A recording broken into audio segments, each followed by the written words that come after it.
Hey there, and welcome to MurderTube. The case we have today is honestly just crazy.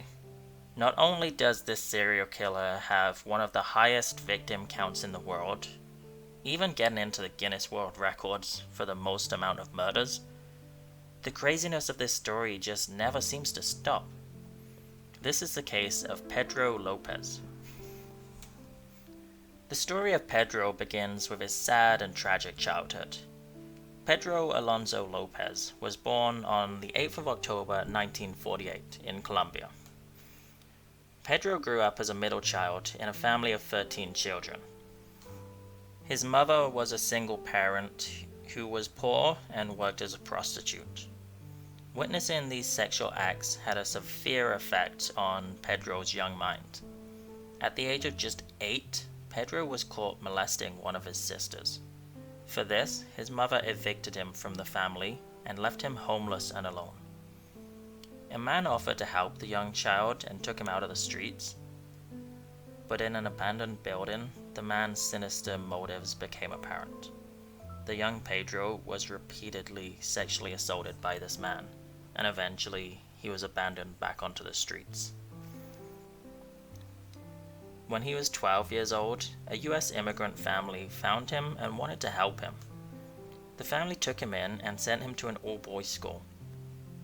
One of the teachers at this school would continue the sexual assaults on Pedro. He would run away and live back on the streets again. By the time Pedro even reached 18, he was in street gangs and making his money by stealing cars. But it wouldn't take long for him to be arrested and charged with vehicle theft. On just his second day in prison, a group of men violently sexually assaulted the 18-year-old Pedro. Rather than report this incident to the prison guards, Pedro made a shiv and spent the next 2 weeks hunting down and killing the 3 most violent of his attackers in prison and killing them. Pedro received an extra 2 years onto his sentence for these murders, although they were mostly considered self-defense. Pedro really didn't stand a fighting chance when growing up. At every turn he was taken advantage of and abused both mentally and sexually, further twisting his mind. I couldn't imagine growing up as he did, and I wouldn't wish that on anyone.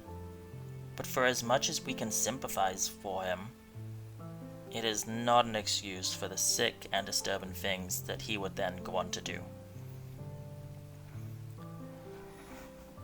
When released from prison in January of 1978, Pedro's revenge on the world began. Pedro himself admitted that by the end of 1978, he had killed over 100 people. At first, it is believed that Pedro was mostly in Peru. He would target young girls between just 9 and 12 years old. Pedro would stalk young girls with their mothers, sometimes stalking them for 2 or 3 days. Eventually, he would lure the young girl away with a trinket, something like a mirror. And then once at a secure location, Pedro would sexually assault the young girl and then strangle them to death. An Indian tribe actually caught Pedro, and they had caught on to what he was responsible for doing to some of their missing children. The tribe beat Pedro, stripped him of all of his clothes, and tortured him. They dug a hole and buried Pedro up to his neck. They would pour syrup on his head and leave him to starve while insects eat his face. Pedro was going to face some vigilante justice for his sick crimes. That is until a missionary from the US convinced the tribe to hand Pedro to the police instead, to which the tribe reluctantly agreed. So tied up, Pedro was placed into the missionary's jeep.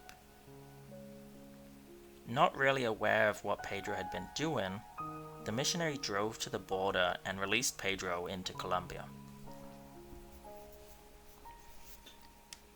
For the next couple of years, a large amount of young girls across Colombia and Ecuador went missing. Authorities thought these missing girls were due to some unknown slave trader gangs. That is, until 1980, when a flash flood uncovered one of the mass graves Pedro had used. Multiple of his victims washed up in Ecuador. And just a few days later, while attempting to abduct yet another young girl, the girl's mother spotted them and called for nearby people to help.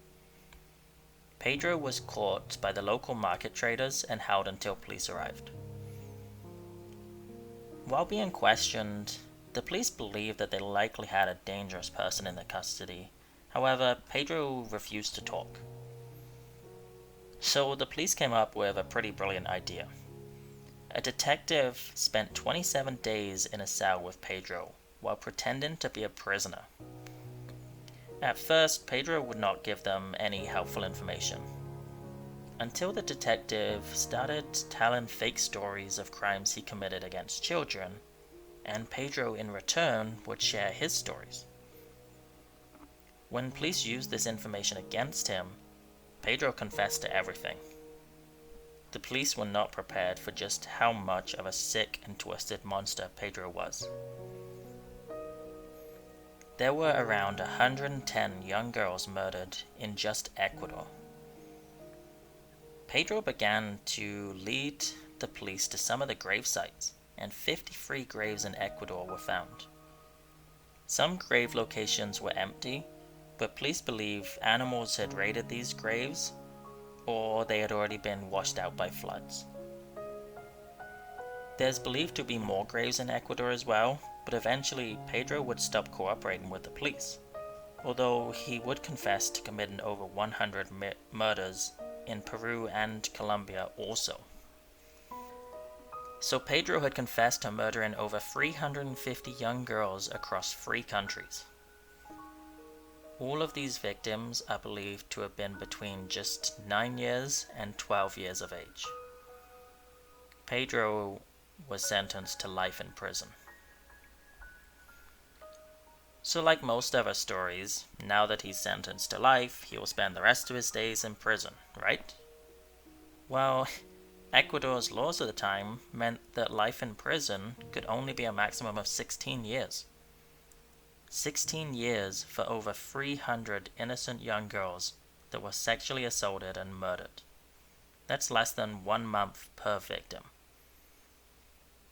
Not all of these victims were in Ecuador though, of course. Due to the nature of his crimes and children being involved, Pedro would be a major target to other prison inmates. So, knowing this, he was kept in a secure solitary wing, far from other prisoners. A $25,000 bounty was offered for any guard or prisoner to kill Pedro.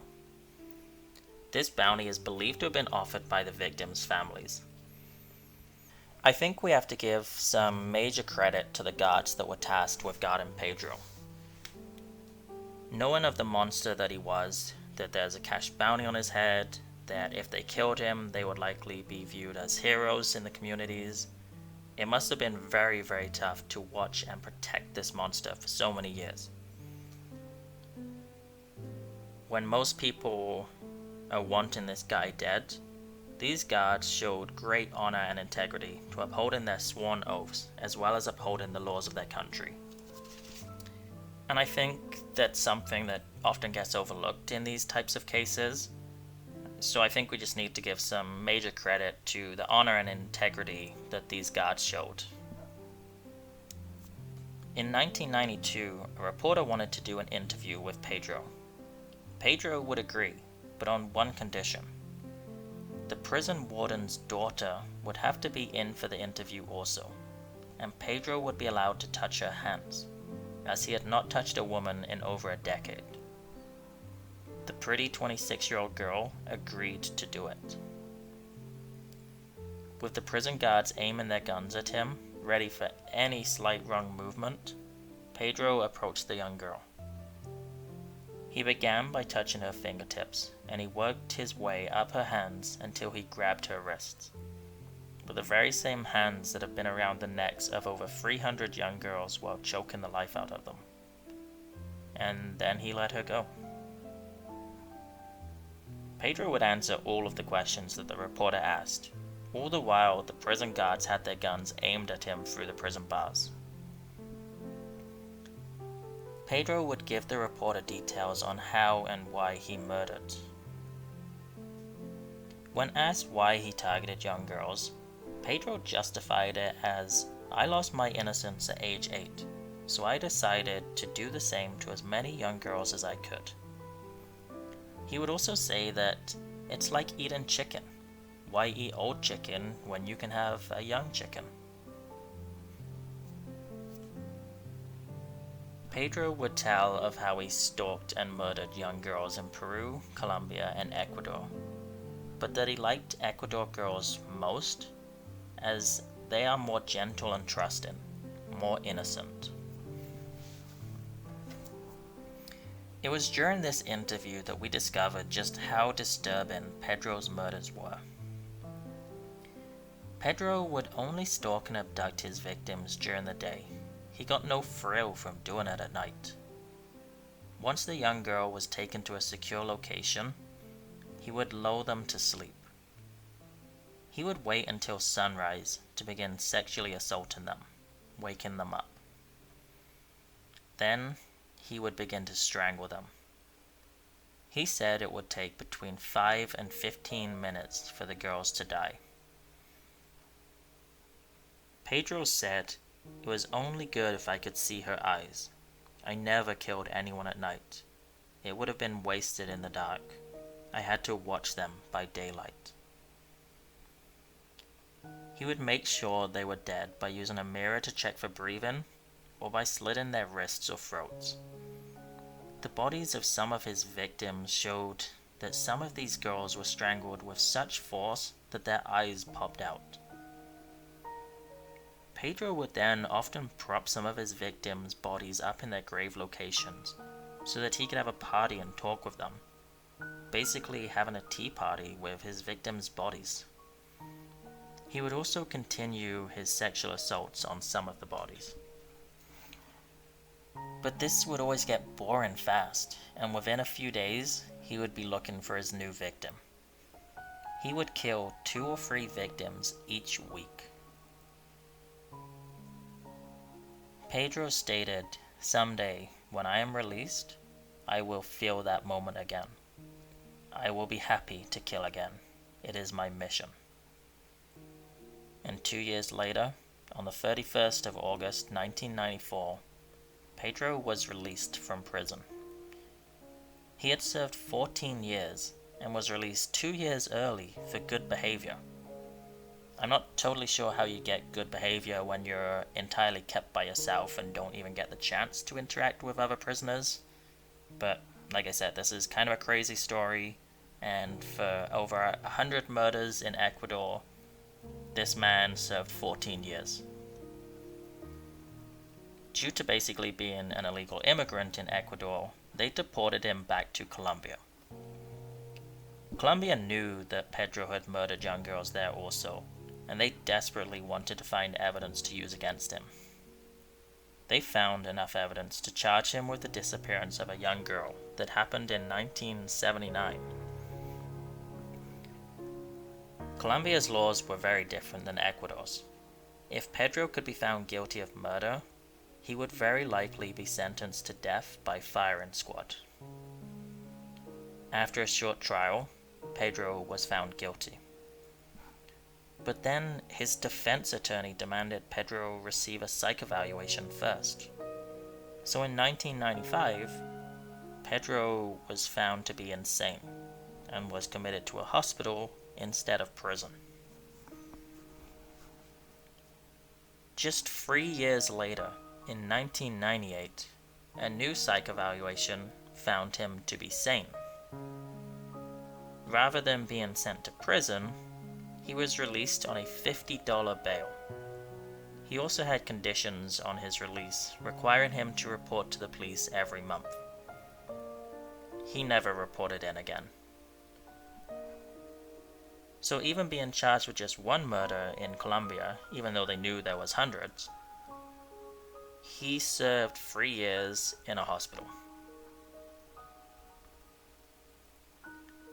As you can imagine, the locals in Ecuador, Colombia, and Peru were worried and terrified and angry. They knew this monster was living among them, that he was likely going to do it again. And he did. In 2002, Colombian police issued an Interpol order of arrest due to evidence of a new murder appearing to be from Pedro. He has never been caught again. He may be out there right now, stalking and attacking more young girls. The case of Pedro Lopez seems so crazy because there were so many opportunities for his murders to be stopped. He showed absolutely no remorse for what he has done. One of the worst serial killers we will ever see, not just because of the amount of his victims, but also because of the age of his victims and what he does to them. And that he is still free to this very day. Pedro would be around 74 years old now. It's possible he is still killing, however, due to his age, he is not able to kill as often as he used to, and that's why it's easier for him to hide. Or someone has already taken some vigilante justice against him. Pedro would not be capable to stop murdering on his own. The life and story of Pedro has just been crazy and one that most of us can't imagine, from basically the very beginning of his childhood until present day and likely into future years also. So let me know your thoughts on this non-stop story. Like the video if you liked it, leave feedback if you didn't, and be sure to subscribe and hit that bell icon so you can stay up to date with all of our videos being released twice a week. It's a scary world out there. Stay safe.